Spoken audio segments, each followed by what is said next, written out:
Meus amigos, amigas, colegas, alunos e alunas, vamos começar mais uma aula. Hoje eu quero trabalhar com vocês empirismo e racionalismo. São assuntos que fazem parte da filosofia moderna, um assunto pertinente, a gente já havia trabalhando em algumas aulas, fiz um breve mapa mental para que vocês possam compreender. Vou retraduzir o contexto histórico desse momento, que é muito importante para a gente analisar como que esses pensadores como René Descartes, John Locke e David Hume vão nos orientar na busca pelo conhecimento. É válido lembrar que o contexto que desenvolve esse momento, tá, da filosofia moderna é o Renascimento, o mercantilismo e o desenvolvimento da ciência. O Renascimento é um contexto cultural da arte, a busca de uma antropomorfização do pensamento, retira-se o contexto e a influência da religião e coloca-se o homem, anthropos, homem em grego, no centro de todas as coisas. Lembra na aula que a gente fez lá fora, que a gente fez no teatro, né, para entender essa questão da ruptura entre o poder da igreja, do cristianismo, da igreja católica, apostólica romana, e o desenvolvimento da ciência, com Leonardo da Vinci e Giordano Bruno? Então, é graças a esse processo do Renascimento. O mercantilismo acontece com as expansões marítimas. Tá? O mercantilismo é uma nova forma de organizar o comércio. Já não ocorre uma produção interna, uma produção somente para a própria subsistência e sobrevivência das populações. Os estados, como Inglaterra, França, Alemanha, Espanha, começam a comercializar, importar e expandir, né, os seus territórios com colônias, devido à expansão marítima das grandes navegações. Exemplo de grandes navegadores: Américo Vespúcio, Vasco da Gama, Cristóvão Colombo, Fernão de Magalhães, tá? Pedro Álvares Cabral, que descobriu, entre aspas, né, chegou ao Brasil. E isso desenvolve, claro, uma nova conexão entre as pessoas. Leis comerciais, um processo cultural de apropriação de novas ideias, de novas experiências, e isso provoca a pensar, poxa, quem está certo? Será que nós somos uma hegemonia? Como que se produz a verdade? Como que nós alcançamos um conhecimento puro, verdadeiro, que não é passivo de negação, em que as pessoas conseguem de fato entender, não importa se é na Alemanha, se é na Inglaterra, a verdade ela deve existir. Ela não é propriedade de um povo, ela não é propriedade intelectual de uma etnia, mas sim de uma questão geral, universal. E claro, a ciência surge nesse contexto, tá? A ciência, ela é oriunda desse movimento do renascimento, do mercantilismo e essa busca por entender e conhecer a verdade a partir de um método. Porque vejam, quando havia a dependência e o domínio da igreja, a verdade era pautada pelo clero, pela classe hegemônica cristã. Então, não somente o cristianismo, mas no Islã também isso acontecia, no judaísmo, isso é um fato. As religiões, elas são detentoras de uma verdade dogmática, que não há questionamento. Dogma é uma verdade que não se questiona, apenas se aceita, apenas crê. O exercício da fé é o que movimenta as religiões. Mas a ciência, ela quer provar a verdade a partir de um método, a partir de uma estrutura lógica, a partir de um processo que me mostra de fato, a partir de uma comprovação de que aquilo é real, de que aquilo é verdadeiro. E aí, claro, a filosofia moderna surge nesse contexto. Dado importante, a filosofia moderna, ela se inicia também com a Idade Moderna, tá? 1453, essa é uma data muito importante, 30 de maio de 1453, tá? Ocorreu o quê? A queda de Constantinopla. Constantinopla é o último império de Roma, tá? No século II a.C. surge o Império Romano, tá?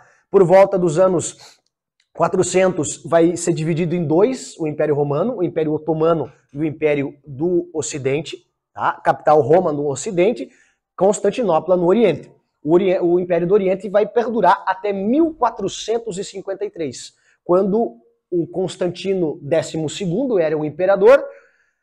Ele sofreu uma série, né? Constantinopla sofreu uma série de ataques, mas perdurou durante mais de 1000 anos, uma fortaleza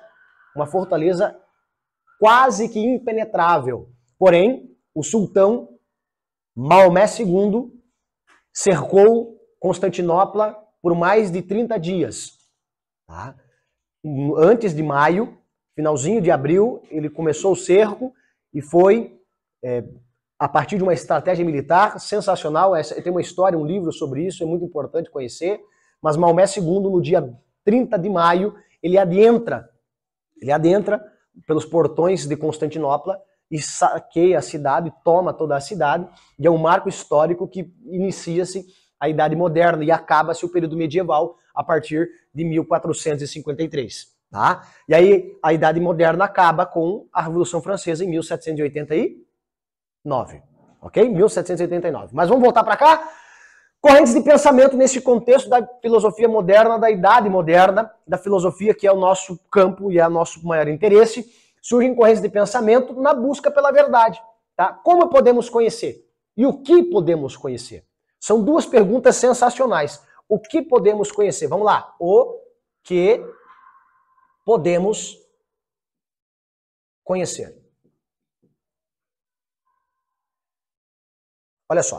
Como podemos conhecer é um campo da teoria do conhecimento. Teoria do conhecimento. São possibilidades e metodologias que nos levam a um caminho de como podemos conhecer. O que podemos conhecer é a epistemologia. São os limites da razão, os limites do entendimento humano. Tá? Como é o caminho. O que podemos conhecer é justamente o destino final. Compreende a analogia? Certo? Olha só. Dentro desse contexto, nesse período moderno, surgem duas correntes de pensamento em essencial. Existem outras, mas as duas principais, tá? Racionalismo e empirismo. Tem o idealismo, só que a gente vai estudar o idealismo lá no iluminismo, tá? Posteriormente. Olha só, no racionalismo, a razão é o único caminho que nos leva a conhecer a verdade. A razão no sentido racional, no pensar, no se apropriar a partir de uma concatenação de ideias, de uma organização mental dos conceitos, para que a gente possa, dessa maneira, compreender esses assuntos. Qual é o pensador principal desse período? Claro, René Descartes. René Descartes é muito conhecido também na matemática, no plano cartesiano, tá? Além disso, ele é um filósofo e ele, na sua obra Meditações, ele escreve que a possibilidade do conhecimento se dá unicamente na razão, se dá unicamente no pensar. Tá? Fato é que ele busca, a partir de uma dúvida metódica, ele começa a duvidar de tudo. Será que eu existo? Será que isso é a realidade? Será que eu não estou sonhando? Existem sonhos que são parecidos com a realidade. Eu não sei se estou sonhando, se estou vivendo. Ele escreve lá no texto, nas Meditações, eu sonhei que estava à beira da lareira escrevendo um livro, agora estou aqui sentado, sinto o fogo, mas não tenho certeza se estou sonhando ou se de fato estou vivendo. E ele começa a questionar, duvidar de todas as coisas, duvida até da sua própria existência. Poxa, será que eu existo? Será que eu não sou apenas um ente pensante, uma razão de ser das coisas? Isso tudo não é fruto da minha imaginação? Os sentidos me traem? Os sentidos me traem? Para alguém, esse ambiente aqui pode ser muito satisfatório, uma temperatura agradável, mas para uma pessoa que vive em uma região árida, a nossa temperatura trará desconforto em virtude das condições físicas e da experiência que ele tem. Então a sensibilidade não pode me trazer conhecimento. Mas uma coisa eu não posso duvidar. Não posso duvidar que estou pensando. Se penso, logo existo. Cogito ergo sum, em latim. Penso, logo existo. Essa é a frase principal de Descartes. Penso, logo existo. Tá? Então ele não duvida da sua existência, ele não duvida da sua compreensão de que de fato é possível alcançar um conhecimento verdadeiro a partir dessa negação. Tá? Ele duvida de todas as coisas, mas ele não pode duvidar que existe. Não pode duvidar que pensa. Se eu penso, eu existo.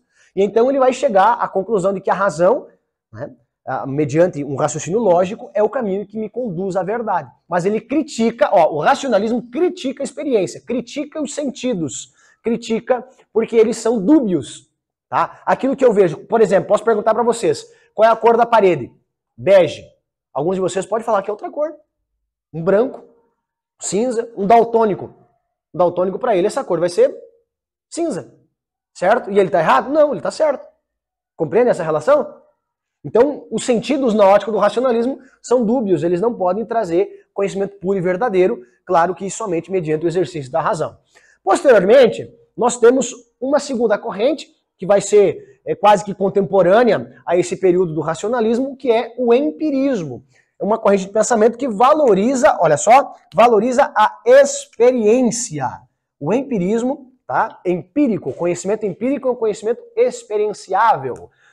A experiência e os sentidos nos levam a conhecer as coisas. Um exemplo disso é John Locke e David Hume. John Locke tem uma obra chamada Investigação sobre o Entendimento Humano, e nessa obra ele escreve a respeito de como é possível conhecer, quais são os limites da razão humana, e tem uma frase que é excepcional. O ser humano é uma tábula rasa. São as experiências que formam o sujeito. A tábula rasa é como se fosse uma argila, que as nossas experiências vão sendo forjadas, vão sendo marcadas nessa tábula. Ou melhor dizendo, uma folha em branco. A nossa vida é uma folha em branco. Conforme nós vamos experienciando as nossas relações de visão, de sentimento, de momento, de memória, vão sendo escritas. E toda vez que a gente organiza uma experiência, a gente já começa a associar as coisas com ideias, com conceitos, nós formulamos teorias. E assim nós conhecemos. Tá? Então, para John Locke, nós somos uma tábula rasa. O conhecimento é experiência. Isso é um ponto muito positivo. E de fato, nós somos memória.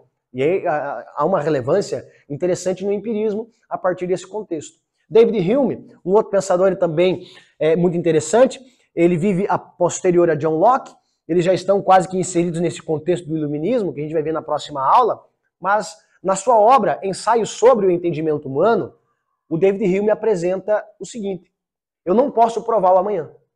Eu não posso provar aquilo que não aconteceu. Se eu soltar esse canetão, ele vai cair?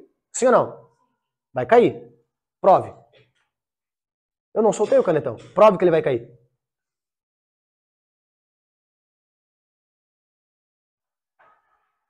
Se eu não soltar o canetão, ele não vai cair. Percebem essa relação? A gente acredita que ele vai cair, porque a gente viu ele cair. E pelo fato, segundo David Hume, de ver o canetão cair várias vezes, nós acreditamos que ele vai cair toda vez que a gente soltar ele. Ele dá o exemplo da bola de bilhar e do sol nascente. A gente acredita que o sol vai nascer amanhã porque a gente viu o sol nascer hoje. Mas o que prova que o sol vai nascer amanhã? A gente não viveu, a gente não está lá. Como que você pode provar que ele vai nascer amanhã? Como que você pode provar que na bola de bilhar você está com o taco, você está com a bola branca, você vai acertar a bola 7, você quer acertar a bola 7, o que garante que a bola branca vai acertar a 7? O que garante que ela vai se mexer? Se você ainda não jogou, se você ainda não deu a tacada. Nada prova que vai acontecer no futuro. Certo? São previsões, são probabilidades. E o conhecimento está, então, na ótica de David Hume, no hábito. Nós nos habituamos a ver as coisas a se acontecerem de determinada maneira e nós acreditamos. Então, eu acredito que esse canetão vai cair, na ótica de David Hume, porque toda vez que eu soltei, ele caiu. Então, eu acredito que ele vai cair. Certo? Mas não posso provar daqui 1 milésimo de segundo, se eu não soltar, se ele vai cair ou não. Tá? É uma questão interessante essa lógica, dizer o seguinte, que a experiência é a base do conhecimento. Tá? E todo esse movimento do racionalismo, do empirismo, são válidos. Claro que cada corrente de pensamento na filosofia, ela procura ter a sua identidade, a sua própria personalidade, né? Busca ter uma propriedade, elas querem sempre ser independentes, mas tanto o racionalismo quanto o empirismo são válidos para a produção de conhecimento, tá? Porque o racionalismo conduzirá o exercício da ciência e a experiência é a base do método científico. Tá? Eu só posso provar uma verdade a partir de um contexto empírico, a partir de uma experiência. Isso é válido na física, na química, na produção de medicamentos, na engenharia. Tá? A filosofia moderna se estrutura a partir dessas duas correntes de pensamento, que aí vão dar base depois para o iluminismo, que a gente vai ver na próxima aula. Certo? Muito obrigado.